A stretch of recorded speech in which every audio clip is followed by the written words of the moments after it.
فسوى والذي قدر فهدى والذي أخرج المرعى. السلام عليكم ورحمة الله وبركاته. கண்ணியத்திற்குரிய எல்லாம் வல்ல அல்லாஹ் ஜல்ல ஷானஹு தஆலாவின் நல்லடியார்களே, இஸ்லாத்தின் பெயரால் கட்டுக்கதைகள் என்ற இந்த தொடர் நிகழ்ச்சியில சூஃபிசம் என்ற பெயரால், ஆன்மீகம் என்ற பெயரால் மக்களை மேம்படுத்துகிறோம் என்ற பெயரிலே ஏமாற்றக்கூடிய போலி ஆன்மீகவாதிகள் நிறைய கட்டுக்கதைகளை இந்த சமுதாயத்தில் நுழைத்திருக்கிறார்கள். அந்த சூஃபிசத்தினுடைய ஒரு சில முகங்களை நம்ம இதுவரைக்கும் பார்த்தோம். அந்த சூஃபியாக்கள் என்ற பெயர்ல, தரிகா என்ற பெயர்ல, பையத் என்ற பெயர்ல, முரீத் என்ற பெயர்ல, ஆன்மீகம் என்கிற பெயர்ல அவர்கள் அவிழ்த்து விடுகிற இன்னொரு கட்டுக்கதையை நம்ம இன்றைக்கு பார்க்கணும். அது என்ன கட்டுக்கதை என்று சொன்னால், நம்ம அல்லாஹ்வை வணங்குகிறோம், அல்லாஹ்வை வணங்கக்கூடிய தொழுகிறோம் என்று வைத்துக் கொண்டோம் என்றால், அந்த தொழுகையில ஈடுபடும் பொழுது முழுமையாக யாருமே ஈடுபட முடிவதில்லை. தொழுகையில தக்பீர் கட்டி நம்ம நின்றோம்னு சொன்னா அப்பதான் உலகத்தினுடைய நினைவுகள் எல்லாம் நமக்கு வர ஆரம்பிக்குது. கணக்கு பார்க்கிறோம், கவலைப்படுறோம், பல விஷயங்களை பத்தி திங்க் பண்றோம், திட்டம் போடுறோம். எல்லாமே தக்பீர் கட்டின உடனே தான் மனிதனுக்கு நினைவுக்கு வர்றதை பார்க்கிறோம். அதே மாதிரி இந்த உலகத்தினுடைய ஆசாபாசங்கள் எல்லாம் நம்மளை வணக்க வழிபாட்டுகள்ல இருந்து திசை திருப்புறத பார்க்கிறோம். ரமலான்ல இருக்கக்கூடிய அந்த பக்குவம் ரமலான கடந்த பிறகு இருக்க மாட்டேங்குது. இந்த மாதிரி பலவீனங்கள் எல்லா மனுஷன்டையுமே இருக்குங்க. இந்த பலவீனத்தை பயன்படுத்திக் கொள்ளக்கூடிய போலிகள் என்ன செய்யறாங்க தெரியுமா? நீங்க எல்லாம் ஒண்ணு பக்குவம் அடையல, நீங்கள் பக்குவம் தொழுகிறீங்கள, ஒன்று போய் வரைக்கும் தொழுது இருக்கிறீங்களா, ஈடுபாட்டோட தொழுது இருக்கிறீங்களா, வேற நினைவே வராமல் அல்லாஹ்வுடைய நினைவுலே அப்படி ஊறி திளைத்து போய் நீங்கள் உங்க வாழ்க்கையை தொழுது இருக்கிறீங்களா? அது மாதிரியான தொழுகை தொழுவதாக இருந்தால் நாங்கள் காட்டுகிற இந்த வழிக்கு நீங்க வரணும், எங்கள்கிட்ட நீங்க பையத்து முரீத் வாங்கணும். அப்படி வாங்கினீர்களே ஆனால் உங்க தொழுகை வேற மாதிரி தொழுகை ஆயிரும். இப்ப நீங்க தொழுவுறீங்க, நீங்கள் ஒழுங்கா தொழுவல. ஏன்னா இது உண்மை. நம்ம தொழுவும் போது வேற சிந்தனைகள் இருக்கிற உண்மை தானே. ஆனா அவருக்கு இருக்காதான் டாபிக், அவருக்கு தான் இருக்கு. அவர் என்ன செய்யறாருன்னு கேட்டா அதை விளங்கி கொண்டு மனிதன்கிட்ட எல்லாத்தையும் இருக்கிற அந்த பலவீனத்தை பயன்படுத்தி கொண்டு நீங்கள் நல்ல முறையில் உங்களுடைய தொழுகை அமைத்துக் கொள்ளணும்னா, உங்களுடைய இபாதத்துகளை தூய்மையை அமைத்துக் கொள்ள வேண்டும் என்று சொன்னால் நீங்க போற பாட்டை சரியில்லை. அல்லாஹ் தொழுவ சொல்றான், நீங்க தொழுகிறவங்கிற பேர்ல உலகத்து விஷயத்தை எல்லாம் தொழுகையில சிந்திக்கிறீங்க, இந்த தொழுகையத்துக்கு எல்லாம் மூஞ்சில கடாசிடுவான் அப்படின்னு சொல்லி நம்முடைய பலவீனத்தை பயன்படுத்தி கொண்டு அந்த போலியான ஒரு சித்தாந்தத்தை இந்த சமுதாயத்தில் விதைத்துக் கொண்டிருக்கிறார்கள். அதை நம்பிக்கொண்டு நிறைய பேர் என்ன செய்யறாங்க, சரி நம்ம போற ரூட்லாம் சரியில்லை, ஏதாவது ஒரு பெரியார்கள் மகான்கள் கையில போய் கையை கொடுத்து அந்த அக்ரிமெண்ட் எடுத்தா தான் நம்ம அந்த தொழுகை நோன்பு எல்லாம் சீராகும் அப்படின்னு சொல்லி போய் விழுந்து கொண்டிருக்கிற காட்சியை பார்க்கிறோம். ஆனால் இது நம்ம என்ன விளங்கிக்கிற வேண்டும் என்று சொன்னால், இஸ்லாம் நமக்கு தொழுகை கடமையாக்கி இருக்கிறது. இன்றைக்கு ஷேக், பெரியார், முரீது அவங்களெல்லாம் விட அவங்கெல்லாம் நல்லவர்கள் என்று வைத்துக் கொண்டோம் சொன்னா அதையெல்லாம் விட நல்லவர் நபிகள் நாயகம் ஸல்லல்லாஹு அலைஹி வஸல்லம் அவர்கள். ஒன்றி போய் ஊறி திளைத்து போய் அப்படிதான் தொழுவணும். அல்ல ரசூல் ஸல்லல்லாஹு அலைஹி வஸல்லம் தொழுதார்கள், ஏனால் அப்படியே உலகத்தில் நடக்கிறது எதுவுமே தெரியாது, அப்படி தொழுவாங்க அப்படின்னு இருந்திருக்குமையானால் இவங்களுடைய ஆர்குமெண்ட் நம்ம ஏற்றுக்கொள்ளலாம். ஆனால் நபிகள் நாயகம் ஸல்லல்லாஹு அலைஹி வஸல்லம் அவர்கள் எப்படி தொழுதார்கள் என்றால், நீங்களும் நாமும் எப்படி தொழுகிறோமோ, தொழும்போது பலவித சிந்தனைகள் வரும். கொஞ்சம் கூட இருக்கலாம், அந்த சிந்தனை நமக்கு அதிகமாக வரும், உங்களுக்கு கம்மியா வரும். இந்த மாதிரியான சிந்தனைகளை அறவே வராம இருந்தார்களா? வேறு கவனமே வராத அளவுக்கு அப்படியே தக்பீர் கட்டின உடனே உலகத்தில் எல்லாத்தையும் மறந்து, தாயை மறந்து, தந்தையை மறந்து, பிள்ளையை மறந்து, பொண்டாட்டியை மறந்து, வீட்டை மறந்து, வாசலை மறந்து, தொழிலை மறந்து, சொத்தை மறந்து, சோத்தை மறந்து ஒரே அல்ல அப்படியே அப்படி நின்றாங்களா? அப்படி ஒரு முறையை ரசூல் ஸல்லல்லாஹு அலைஹி வஸல்லம் கற்று தந்தாங்களா? அப்படி முடியுமா? இதை நம்ம விளங்கி வைத்திருந்தோம் சொன்னா இந்த மாதிரியான போலிகள் நம்மளை ஏமாற்ற முடியாது. நபிகள் நாயகம் ஸல்லல்லாஹு அலைஹி வஸல்லம் அந்த தொழுகையுடைய வணக்க முறைகளை நீங்கள் எடுத்து பாருங்கள். எத்தனை ஹதீஸ்கள் நம்ம பார்க்கிறோம். இப்னு அப்பாஸ் ரலியல்லாஹு அன்ஹு அவருடைய ஹதீஸ் ஏற்கனவே உங்களுக்கு தராவி சம்பந்தமாக, இரவு தொழுகை சம்பந்தமாக சொல்லப்பட்ட ஒரு ஹதீஸ் தான். நபிகள் நாயகம் ஸல்லல்லாஹு அலைஹி வஸல்லம் அவங்களுடைய வீட்டில் இப்னு அப்பாஸ் தங்குறாங்க, மைமூனாவுடைய வீட்டில் தங்குகிறார்கள். தங்கின உடனே ரசூல் ஸல்லல்லாஹு அலைஹி வஸல்லம் இரவுல எழுந்து என்ன செய்றாங்க, தொழுகிறாங்க. தொழும்போது இப்னு அப்பாஸ் என்ன பண்றாருன்னு கேட்டா, நம்மளும் ரசூல் ஸல்லல்லாஹு அலைஹி வஸல்லம் பின்பற்றி தொழுவோமே அப்படின்னு சொல்லி நினைத்துக் கொண்டு ரசூல் ஸல்லல்லாஹு அலைஹி வஸல்லம் இடதுபுறமா போய் நிற்கிறார். ரசூல் ஸல்லல்லாஹு அலைஹி வஸல்லம் தொழுதுகிட்டு இருக்கிறாங்க. அவங்களை ஃபாலோ பண்ணி தொழுவதற்காக வேண்டி, பின்பற்றி தொழுவதற்காக வேண்டி ரசூல் ஸல்லல்லாஹு அலைஹி வஸல்லம் இடதுபுறமா போய் நிற்கிறாங்க. இவங்க சொன்னபடி இப்படி ஊறி ஒன்றி திளைத்து போய் தன்னை மறந்து போய் தொழுவதுதான் ரசூலுல்லாஹ்வுடைய வழக்கமாக இருந்தால், இவர் வந்ததும் உங்களுக்கு தெரியக்கூடாது, இவர் நின்றது தெரியக்கூடாது, அவங்க வாட்டுக்கு தொழுதுட்டே இருக்க வேண்டியதான், இவர் வாட்டு நின்று இருக்கலாம். ரசூல் ஸல்லல்லாஹு அலைஹி வஸல்லம் என்ன செய்யறாங்க, அவர் வர்றது தெரியுது, இடது பக்கம் நிக்கிறாருங்கிறது தெரியுது, அப்படி என்ன செய்யறாங்க, கையை பிடிச்சி திரும்பி இழுத்து இப்படி போட்டுறாங்க வலது பக்கம், இடது பக்கம் நிக்கிற ஆளை பிடிச்சிக்கிட்டு வந்து என்ன செய்யறாங்க, காதை பிடிச்சி திரும்பி முன்னாடி தான் கொண்டு வந்து, பின்னாடி வரமாட்டேங்குது, எப்படி கொண்டு வந்தாலும் வரல, இப்படிதான் சாத்தியப்படும். இந்த முன்னாடி இந்த பக்கம் நிக்கிற ஆளை பிடிச்சி செய்யறாங்க, காதை பிடிச்சி திரும்பி இப்படி வந்து நெல்லு வலது பக்கம் நிக்கணும். அப்ப நபி ஸல்லல்லாஹு அலைஹி வஸல்லம் அவர்கள் தனக்கு இடதுபுறமாக நிக்கிற ஒருத்தரை வலதுபுறமாக கொண்டாந்து நிப்பாட்டுறாங்கன்னா என்ன விளங்குது, அவர்கள் எல்லாத்தையும் கவனிக்கிறாங்கன்னு விளங்குது. தொழும்போது உலகத்தை அவனைத்தையும் மறந்து விட்டு அப்படியே மூழ்கி திளைத்து போய் தன்னை மறந்து ரசூல் ஸல்லல்லாஹு அலைஹி வஸல்லம் தொழுது இருப்பார்களே. ஆனால் இவர் இடது பக்கம் நின்றது யார் எப்படி தெரியும், இடது பக்கம் நின்றால் நின்று போறான்னு இழுத்து கொண்டு வந்து வலது பக்கம் நிப்பாட்டுறாங்க. அப்ப இப்படித்தான் ரசூல் ஸல்லல்லாஹு அலைஹி வஸல்லம் அவர்கள் தொழுது இருக்கிறார்கள்னா அப்படி ஒண்ணு இல்லைன்னு விளங்குது. இந்த சூபியாக்கள் சொல்றாங்களே, அவங்களும் தொழுவல ஃப்ராட், அவனை அப்படி தொழ மாட்டான், அவன் நம்மளோட அதிகமா கணக்கு பண்ணுவான், நம்மளை ஏமாத்துறதுக்காக என்ன செய்வான், நாங்க உங்களை பக்குவப்படுத்த போறோம், நீங்க எல்லாம் பக்குவப்படல, நம்ம கிட்ட அவங்களை பக்குவப்படுத்திடுவோம், நமக்கு மேல அதிகமான கணக்கு பார்க்கிற ஆட்கள் அவங்க தான் இருப்பானுவோம். அதுல இது எங்க இருக்குன்னா புகாரில ஏராளமான ஹதீஸ் இடத்துல இந்த ஹதீஸ் அளவுக்கு எந்த ஹதீஸ் இடம் பெற்றிருக்காது போல இருக்கு. புகாரில மாத்திரம் 117, 138, 183, 697, 698, 699, 726, 728, 859, 992,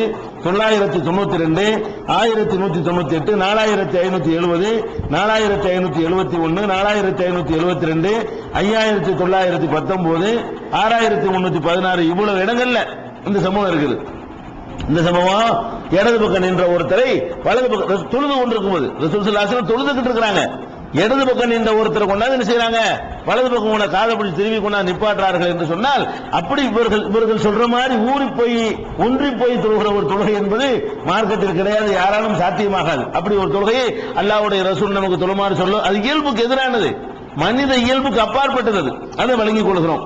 அதே மாதிரி நபி ஸல்லல்லாஹு அலைஹி வஸல்லம் என்ன சொல்றாங்கன்னு கேட்டா, எல்லாரும் சஹாபாக்கெல்லாம் தொழுவாங்க, தொழுது கொண்டிருக்கும் பொழுது இப்ப ஆண்கள் முன் வரிசையில தொழுவாங்க, பெண்கள் பின்னாடி தொழுவாங்க. இப்படி மேல் தளம் கீழ்த்தளம் எல்லாம் இப்ப கிடையாது, குடிசையில் எங்களுடைய மேல் தளம் போடுறது நபி ஸல்லல்லாஹு அலைஹி வஸல்லம் காலத்துல எல்லாம் குடிசை, பின்னாடி பெண்கள் தொழுவாங்க, முன்னாடி ஆண்கள் தொழுவாங்க. அந்த தொழக்கூடிய ஆண்களுக்கு போதுமான ஆடைகள் இருந்தது கிடையாது, நம்ம தைக்கப்பட்ட சட்டை லுங்கி பேண்ட் எல்லாம் அந்த காலத்துல கிடையாது, ஒரு துண்டை சுத்திக்கிடுவாங்க, அப்படி துண்டை போட்டு கழுத்துல கட்டிக்கிடுவாங்க, போர்வை இப்படி கழுத்துல கட்டினாங்கன்னா அது கீழே வரைக்கும் தொங்கி கிடக்கும், அவ்வளவு தூரத்துக்கு இருக்கணும், முழங்கால் முட்டுக்கால் வரைக்கும் அது இருக்கும். அப்ப அவங்க சஜிதாவுல இருந்து எந்திரிக்கக்கூடிய நேரத்தில் பின்னாடி இருக்கக்கூடிய பெண்களுக்கு அவங்களுடைய தொடையெல்லாம் தெரிய வாய்ப்பு இருக்குது. பின்னாடி ஆண்கள் முன்னாடி நிக்கிறாங்க, போதுமான Dress இல்ல, ஒரு துணியை தான் மேல போட்டுட்டு இருக்காங்க. அப்ப பின்னாடி இருக்கிற பெண்களுக்கு அவங்களுடைய ஆண்களுடைய தொடை அந்த மாதிரி பகுதியெல்லாம் தெரிய வாய்ப்பு இருக்கிறதுனால ரசூல் ஸல்லல்லாஹு அலைஹி வஸல்லம் சொல்றாங்க, நீங்க பெண்கள் என்ன பண்ணணும், சஜிதாவுல இருந்து எந்திரிக்கும் போது லாஸ்டா எந்திரிக்கணும், கொஞ்சம் நேரம் எந்திரிங்க, ஆண்கள்லாம் எந்திரிச்சு உட்கார்ந்த பிறகு நீங்க எந்திரிக்கணும், நீங்க பாட்டுக்கு என்ன செய்யக்கூடாது, அல்லாஹ்வுக்கு பொண்ணு தலை நிமித்திடக்கூடாது, ஏன்னா ஆண்கள் போதுமான ஆடைகள் அவங்க தொழுவலன்னு சொல்லி ரசூல் ஸல்லல்லாஹு அலைஹி வஸல்லம் அவர்கள் பெண்களுக்கு ஆல்ரெடி முன்னாடியே வழக்கமா ஒரு அறிவுரை சொல்லிக் கொண்டிருப்பார்கள். அந்த அடிப்படையில் தொழுது இருக்கிறாங்க. எதுக்கு சொல்றோம்னு கேட்டா, அந்த பெண்கள் தொழுற பெண்களுக்கு இதே பாக்குறாங்கன்னு கேட்க முடியாது, பார்ப்பாங்க, முன்னாடி போய் பார்க்கத்தானே செய்வாங்க. இதெல்லாம் சஹாபி பெண்கள் பார்க்கணும், முன்னாடி ஏதாவது இருந்தா கண்ணுக்கு தென்பட்டால் அதுல பார்வை போகும். அப்படிங்கிற காரணத்தினாலதான் இந்த எச்சரிக்கையை ரசூல் ஸல்லல்லாஹு அலைஹி வஸல்லம் சொல்லி இருக்கிறாங்க. இதை நீங்கள் புகாரியில 362, 814, 1215 இதெல்லாம் நம்முடைய பலவீனங்களை தான் இந்த சூபியாக்கள் பயன்படுத்த பார்க்கறாங்க. என்ன பலவீனம், உலகத்தில் உள்ள அவ்வளவு மனிதன்கிட்ட இருக்கிற பலவீனம், ஒன்றி போய் எதையும் செய்ய முடிவதில்லை. ஆன்மீகத்தில் போய் நம்மையே மறந்து உலகத்தையே மறந்து விட்டு ஒன்றி போய் ஏதாவது செய்ய முடியுதுன்னா முடிய மாட்டேங்குது. இதை பயன்படுத்தி கொண்டு இதுல இருந்து உங்களை நாங்க மேம்படுத்த போறோம், நடக்காத போகாத ஊருக்கு வழிகாட்டுறேன்னு சொல்லிட்டு ஏமாத்துறாங்க. அதுக்காக இதெல்லாம் சொல்லப்படுகிறது. இதை புகாரில பாக்குறோம். அதே மாதிரி நபிகள் நாயகம் ஸல்லல்லாஹு அலைஹி வஸல்லம் அவர்கள் என்ன செய்யறாங்கன்னா, அபூ ஜஹம் என்ற ஒரு ஆளு அவங்களுக்கு ஒரு Dress ஒன்னு கொடுத்து விடுறாரு, ஒரு மேல போத்திக்கிற ஒரு போர்வை, அதை அணிந்து கொண்டு ரசூல் ஸல்லல்லாஹு அலைஹி வஸல்லம் தொழுகிறாங்க. அந்த Dress எப்படிப்பட்ட Dress-ஆ இருக்குன்னு கேட்டா, டிசைன், அதாவது வேலைப்பாடு செய்யப்பட்டிருக்கிறது, வேலைப்பாடு செய்யப்பட்ட ஆடையை அணிந்து அவர் கொடுத்து விடுறாரு. அதை அணிந்து கொண்டு ரசூலுல்லாஹ் தொழுகிறாங்க. தொழுது முடிச்ச உடனே வேகமா அதை கலட்டுறாங்க, கலட்டி இதை கொண்டு போய் அந்த ஆளை கொடுத்துட்டு வந்துருங்க, கொடுத்துட்டு வேற ஒரு ஆடை வச்சிருப்பா அதை வாங்கிட்டு வாங்க அப்படின்னு சொல்றாங்க. அதுக்கு என்ன காரணம் சொல்றாங்க தெரியுமா, இதுல இருந்த வேலைப்பாடுகள் சற்று முன் நான் தொழும் பொழுது என் கவனத்தை சிதறடித்து விட்டது. இந்த வேலைப்பாடு போட்டு அந்த Dress போட்டோன்னு அப்படியே கண்ணு அப்படியே போகுது மாதிரியா, ஒரு டிசைனை நம்ம ட்ரெஸ் போட்டோம்னு வைங்களேன், அதுல பார்த்து செய்யுங்க அப்படியே கற்பனை அப்படியே போயிட்டே இருக்கும். ஒரு நமக்கு போகும், அவங்களும் போயிருக்கும். நமக்கு எப்படி இந்த மாதிரி கவனம் போகுமோ, ஒரு டிசைன்களை பார்த்த உடனே நம்முடைய கவனங்கள் மாறுமா இல்லையா? நமக்கு மாறுற மாதிரியே நபிகள் நாயகம் ஸல்லல்லாஹு அலைஹி வஸல்லத்துக்கு மாறி இருக்கிறது. அதை சொல்றாங்க, இந்த ஆடை என்னுடைய கவனத்தை சற்று முன் திசை திருப்பி விட்டது. அதனால நீங்க கொண்டு போய் இந்த ஆடையை கொடுத்துட்டு வந்துருங்க, வேற ஒரு ஆடை டிசைன் இல்லாத ஆடை தருவார், அதை வாங்கிட்டு வாங்க அப்படின்னு சொல்லி ரசூல் ஸல்லல்லாஹு அலைஹி வஸல்லம் சொன்னதாக புகாரியில 373, 752, 5817 இதெல்லாம் பார்க்கிறோம். அதே மாதிரி நபி ஸல்லல்லாஹு அலைஹி வஸல்லம் அவர்கள் சொன்னார்கள், ஒரு தடவை வீட்டுக்கு வர்றாங்க, தொழுவ போறாங்க. தொழுவ போனா முன்னாடி அந்த ஜன்னல்ல ஸ்கிரீன் போட்டிருக்கிறது. அந்த ஸ்கிரீன் டிசைனா இருக்கிறது, ஸ்கிரீன் போடப்பட்டிருக்கிறது, அது ஒரு டிசைனா இருக்கிறது. அப்ப ரசூல் ஸல்லல்லாஹு அலைஹி வஸல்லம் பார்த்துட்டு சொல்றாங்க, இதை அப்புறப்படுத்துங்க, இந்த டிசைனை பார்த்தா நம்ம கவனம் வேற பக்கம் திரும்புது. முன்னாடி ஒரு டிசைன் போடப்பட்டு வேலைப்பாடு செய்யப்பட்ட ஒரு துணி கிடக்குமையானால் அது அவங்களுடைய கவனத்தை திருப்புதுங்கிறாங்க. என்னுடைய கவனம் திசை மாறுது, ரொம்ப அதிகமான வேலைப்பாடு இருக்கு மேல இருக்கு. இன்னைக்கு வேலைப்பாடுகளை எல்லாம் வேலைப்பாடா போனாலும் நம்மள இருக்கிறது இல்ல. அந்த காலத்துல வேலைப்பாடுனா பெரிய பெரிய கோடீஸ்வரர் மாதிரி உள்ள சாத்தியப்படக்கூடிய விஷயமா இருந்துச்சு. இப்பதான் எல்லாம் வந்து டிசைன் பண்ண புடவையெல்லாம் 100 ரூபாய்க்கு வாங்கிட்டு வந்துடலாமே, அந்த மாதிரி காலத்துல நம்ம வாழ்ந்து கொண்டிருக்கிறோம். அதனால நமக்கு பெருசா நம்மள இருக்கிறது இல்ல. அதை விட அந்த காலத்துல இருக்கும். அந்த காலத்துல டிசைன்ங்கிறது எப்படி போட்டாங்கன்னு ஆச்சரியப்படுவாங்க, எப்படி இப்படி டிசைன் பண்ணி போட்டாங்க, இப்படி கலர் கலரா ஏத்தினாங்கன்னு ஆச்சரியப்படக்கூடிய ஒரு காலமா இருந்துச்சு இல்லையா? அதனால அந்த ரசூல் ஸல்லல்லாஹு அலைஹி சொல்றாங்க, அமீத்தி அண்ணா கிராமக்கு இந்த புறவையை முன்னாடி கிடக்கிற ஸ்கிரீன் நீங்க அப்புறப்படுத்துங்க, ஏன்னா என்னுடைய கவனத்தை திருப்பிக்கிட்டே இருக்கிறது, தொழும் போது என்னுடைய கவனத்தை திருப்பிக்கிட்டே இருக்கிறது என்று சொல்லி ரசூல் ஸல்லல்லாஹு அலைஹி வஸல்லம் சொன்னார்கள் என்று புகாரியில 374, 5959 ஆகிய ஹதீஸ்ல பார்க்கிறோம். அப்ப நபிகள் நாயகம் ஸல்லல்லாஹு அலைஹி வஸல்லம் தொழுவுறாங்க, அவங்க போட்டிருக்கிற சட்டை அவங்க கவனத்தை திருப்புது, அவங்களுக்கு முன்னாடி போடப்பட்டிருக்கிற ஸ்கிரீன்ல உள்ள டிசைன் அவங்களுடைய கவனத்தை திருப்புது என்று சொன்னா ஒன்றி போய் தொழுவது எங்க இருக்குங்கிற அல்லாஹ்வுடைய ரசூலுக்கு இருந்திருக்கிற இந்த சேகுமார்கள் அதான் தாண்டிடுவாங்களா? அதுக்கு மேம்பட்ட ஒரு மலக்கா அவர் நம்மளை பக்குவப்படுத்திடுவார், அவர் பக்குவப்பட்டிருப்பாரா? யாரா இருந்தாலும் இப்படித்தான் இபாதத்து செய்ய முடியுமே தவிர இவர்கள் நினைக்கிற மாதிரி மலக்கு மாதிரி இபாதத்து செய்யறதுக்கு யாரால முடியாது. மலக்குகளுக்கு தான் அது முடியும். ருக்குலே இருப்பார், வேற ஒண்ணு திங்க் பண்ணவே மாட்டார். பொண்டாட்டியா புள்ளையா திங்கணுங்கிற கவலை அவருக்கு என்ன இருக்குது? ஒண்ணும் கிடையாது. மலக்குகள் தான் அப்படி இருக்க முடியுமே தவிர மனிதர்களால் அது சாத்தியமே படாது என்பதை இது நம்ம பார்க்கிறோம். நபிகள் நாயகம் ஸல்லல்லாஹு அலைஹி வஸல்லம் உடைய வாழ்க்கையில் நடந்த இன்னொரு சம்பவம், வீட்டுல தொழுகிறாங்க, இரவு நேரம் ஆயிஷா நாயகி வந்து குறுக்கப்படுத்து கிடக்குறாங்க. தொழுவக்கூடிய நேரத்தில் சஜிதா செய்யறாங்க. ஆயிஷா நாயகி காலில் தான் சஜிதா செய்யணும், சின்ன இடம், கால் நீட்டி படுத்துக்கிட்டு இருக்கிறாங்க. சஜிதா செய்யக்கூடிய நேரத்தில் நெத்தியை கொண்டே அவங்க காலில் வைக்கிற மாதிரி இருக்கிறது, அவ்வளவு சின்ன இடமா இருக்கிறது. அப்ப நபிகள் நாயகம் ஸல்லல்லாஹு அலைஹி வஸல்லம் என்ன செய்யறாங்கன்னு கேட்டா, சஜிதாவுக்கு போகும்போது தம்முடைய விரலால் குத்துவார்கள் என்னுடைய காலில், நான் காலை மடக்கிக்கிறேன். அவங்க சஜிதா செய்வாங்க, சஜிதா செய்து முடித்த பிறகு என் காலை நீட்டிக்கிறேன் அப்படின்னு சொல்லி ஆயிஷா நாயகி சொல்றாங்க, ஒரு ரிஜ்லாஹி ஃபீ கிப்லத்திஹி, என்னுடைய 2 காலம் அந்த கிப்லா அவங்களுடைய கிப்லா திசையில் இருக்கும்.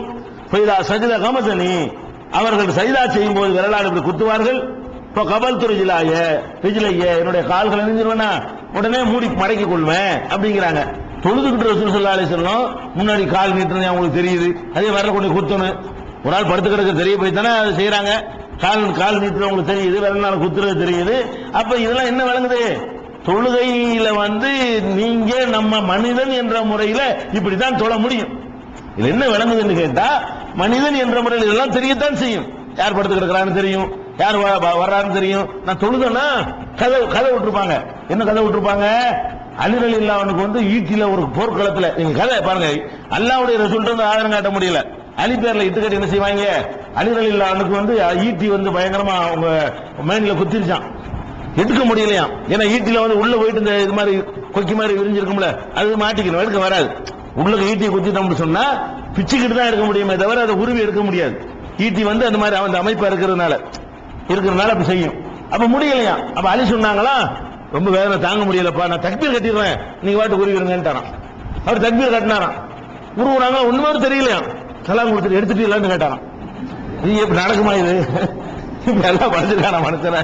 நீ தொழுதா என்ன, தொழுகி வெளியே இருந்தா என்ன, அந்த ஈட்டியை ஒரு நாள் வலிக்கும் என்றால் வலிக்கும், தொழும்போது வலிக்கும், தொழுகைக்கு வெளியிலையும் வலிக்கும். இது கதை, கட்டுக்கதை. இது இந்த மாதிரி கட்டுக்கதையில் சொல்ல முடியுமே தவிர இப்படிலாம் மனிதன் அவனுடைய இயல்பை வென்றுட்டா இருக்கிறான். அவனுடைய இயல்பை எந்த மனுஷன் வென்றது கிடையாது. அப்ப இது விளங்கிக்கிறதுக்காக நம்ம ரசூல் ஸல்லல்லாஹு அலைஹி வஸல்லம் வாழ்க்கை எடுத்து பார்த்தோம்னா இவங்க சொல்ற மாதிரி கிடையாது.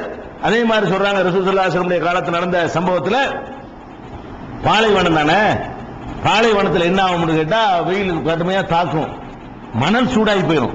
கீத்து தானே போட்டிருப்பாங்க, அந்த கீத்தெல்லாம் தாண்டி கீத்துல இந்த மாதிரி நவீன காலத்து கீத்தாவனா இருக்காது, எல்லாம் ஓட்டோட சின்ன இருக்கும். வெயில் வந்து விழுவும், அந்த வெக்க தாங்க நெத்தியை கொண்டு வச்சானாவும் நெருப்பு மாதிரி அனல் மாதிரி கொதிக்கும், மண்ணில் இருக்க முடியாது. அந்த மாதிரி இருக்கிற நேரத்தில் சஜிதா செய்யற நேரத்தில் நாங்கள் என்ன செய்வோம் என்றால், ரசூல் ஸல்லல்லாஹு அலைஹி வஸல்லம் சஜிதாவுக்கு போறாங்கல்ல, நெத்தி சூடு தாங்காது, கால் பாதங்கள் தாங்கிக்கிறோம், நிற்கும் போது பாதம் தாங்கிக்கிறோம், அதுல அந்த சக்தியை எல்லாம் வச்சிருக்கிறோம். அதனால தீ மிதிக்கிறாங்க, அதை கொண்டு இதை கொண்டு இப்படி வைக்க முடியாது, அதனால அந்த இடத்துக்கு அந்த அந்த வலிமையை எல்லாம் கொடுத்துருக்கான் இல்லையா.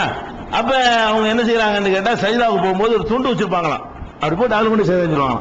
சஜிதாவுக்கு போகும்போது நாங்கள் வைத்திருக்கிற ஒரு ஆடையை போட்டு நெத்தி வைக்கிற டக்குனு தூக்கி போட்டு அதில் சஜிதா செஞ்சுக்கிறோம், சூடு தாங்காம. இது ரசூலுல்லாஹ்வோட சேர்ந்து நாங்கள் இப்படி தொழுது இருக்கிறோம்.